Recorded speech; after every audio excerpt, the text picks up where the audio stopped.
C'est organisé par les mouvements citoyens. Bien avant d'être un politique, on est d'abord des citoyens de ces pays. Et ce qui se passe n'est plus normal. Maintenant que la conscience nationale est au beau fixe et qu'on est tous d'accord que l'agression du Rwanda ne peut plus continuer. Et nous devons nous prendre en charge. Ça a été dit depuis des années, mais j'aime cette fois-ci que nous sommes presque tous d'accord qu'on doit mettre nos problèmes de côté. On doit tous s'unir comme un seul homme pour se battre pour notre pays. Cette fois-ci, et j'espère que ça va être la bonne, M. Karega doit pouvoir être expulsé. Cette fois-ci, les accords qui ont été faits avec M. Kagame et qui ne sont même pas passés par les parlements, les accords économiques doivent être suspendus. Et d'ailleurs, l'erreur qui a été faite de nous mettre dans la communauté de pays est-africains, qui aujourd'hui va sûrement nous poser des problèmes, ça aussi.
Rwandais azonga et pas na bango.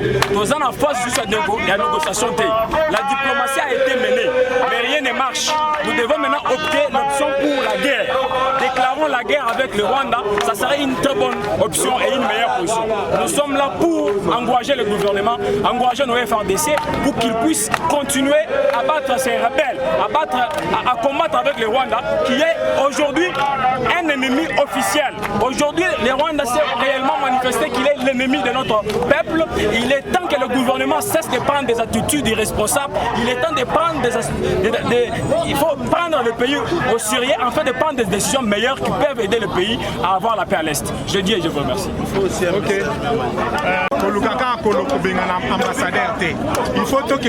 nous boycotter biloko nyonso euta à Rwanda. Et ça va être $1 million, même à $1 pour somba yangote. À ce moment ici, depuis toute histoire, quand tu bandit classe, depuis toute histoire, guerre, il y a deuxième guerre mondiale. Jamais il y a eu plus de 12 000 morts. Mais le Congo est un génocide. Le silence, la communauté internationale. Trop, c'est trop, c'est trop. Même guerre, il y a deuxième guerre mondiale, on n'a pas eu beaucoup de morts comme ça. Mais maintenant, tout le monde attend l'international, attend la communauté internationale. Bissot la sous-communauté internationale. Maintenant, nous les Congolais, nous allons se mettre debout comme un seul homme. Nous sommes déjà debout. Nous sommes déjà debout jusqu'à la fin de récupérer Nyonso, même un maître ya mboka tokope sangote. Même bakoko na biso bazala mabele bako bunda biso tokobunda. Soki bango basalaki na ba oyo bayaki na pouvoir na temps passé, gouvernement oyo nous allons pas accepter cela. Merci.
C'est organisé par les mouvements citoyens. Bien avant d'être un politique, on est d'abord avant des citoyens de ces pays. Et ce qui se passe n'est plus normal. Maintenant que la conscience nationale est au beau fixe et qu'on est tous d'accord que l'agression du Rwanda ne peut plus continuer. Et nous devons nous prendre en charge.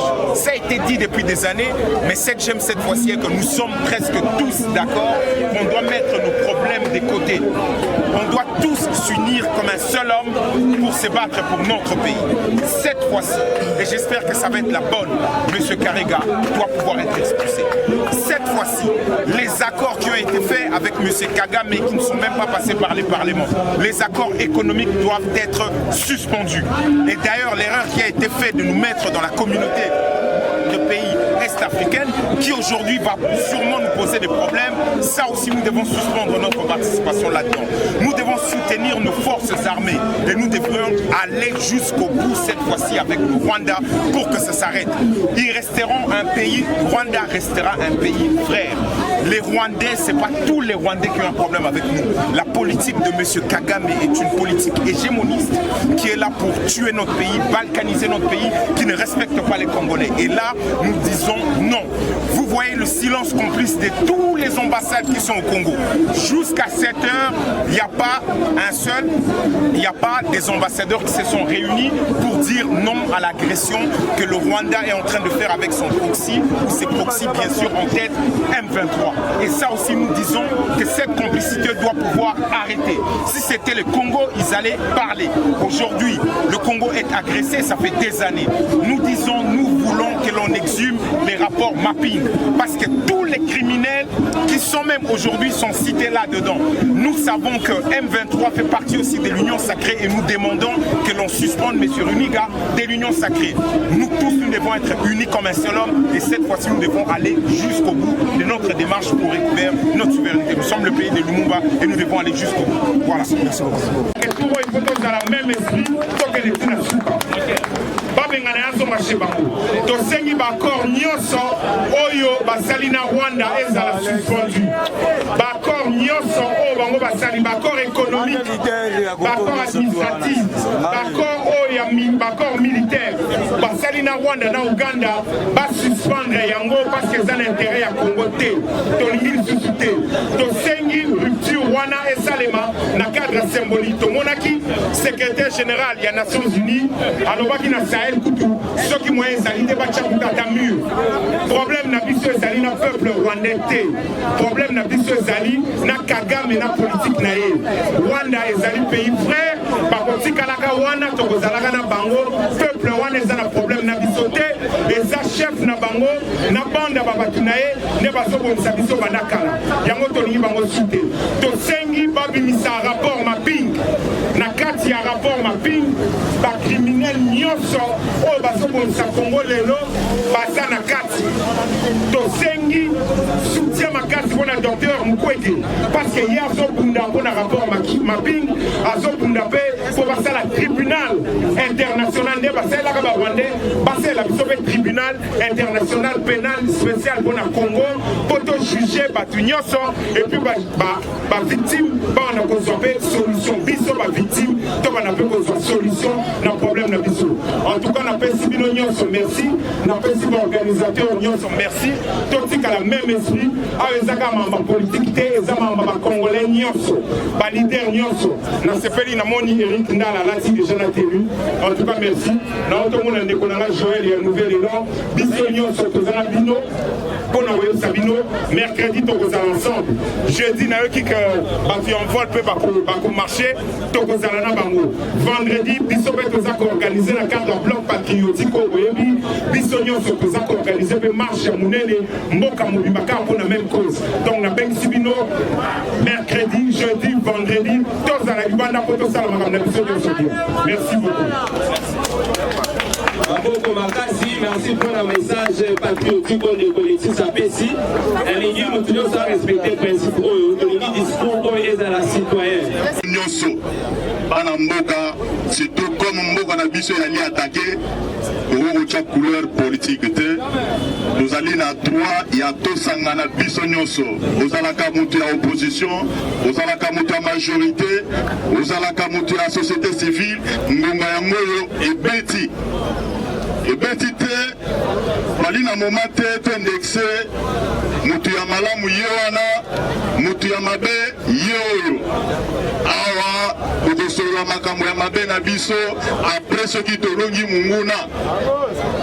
Ce qui n'a nous tolongi munguna te, moyen biso na biso to pandana eza te. Nalingi na signalé eloko moko nalaki na ngambo ya Braza na kati séjour na ngai pona ya ko répondre na appel populaire parce que moko na biso yali menacé par un petit pays qui représente une de nos communes de la RDC. Et nous ne pouvons pas accepter ça. Rwanda est coquille intimider bisoté parce que Rwanda ils ont représenté commune Moko ya Kinshasa. Likambo ya lete a infiltra bisoté le maman est belé. Yango makambo nyonso tosalaka ekendaka musika te soki tosangani tokabonaka kaka parce que bango baali na kati na biso meme awa baali mpe mais il faut bamema message wana ete bakongolais cette fois-ci batelemeli makambo wana ebali bomoko mpona komettre fin na makambo oyo etali este moko na biso ekotikala kokabwana te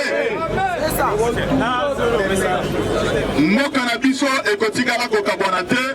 Pour ce nazosala moi appel, nous devons tous être solidaires et surtout se retrouver tous autour du président de la République ensemble pour tolonga tochaye maboko makambo babe tokotala ngo sima entre biso na biso. Merci beaucoup.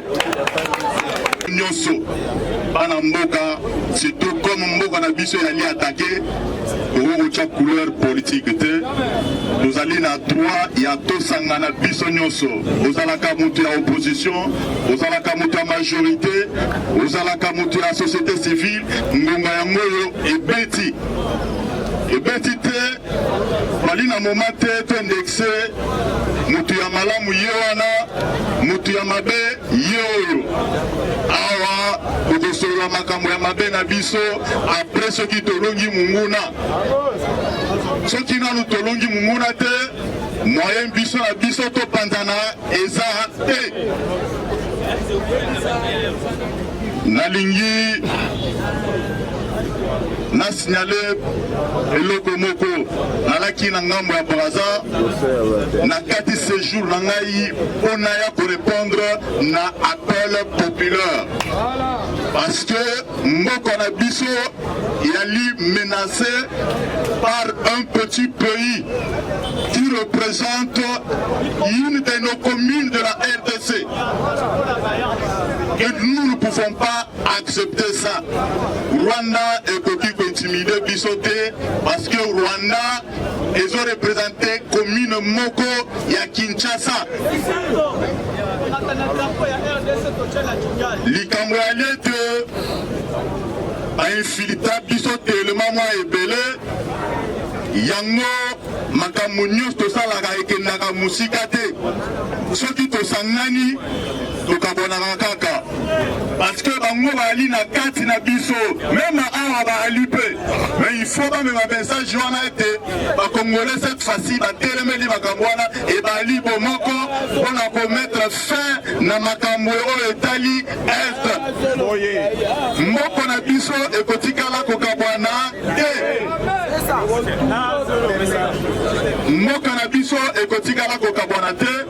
Pour ce nazosala moi appel, nous devons tous être solidaires et surtout se retrouver tous autour du président de la République ensemble pour tolonga tochaye maboko makambo babe tokotala ngo sima entre biso na biso.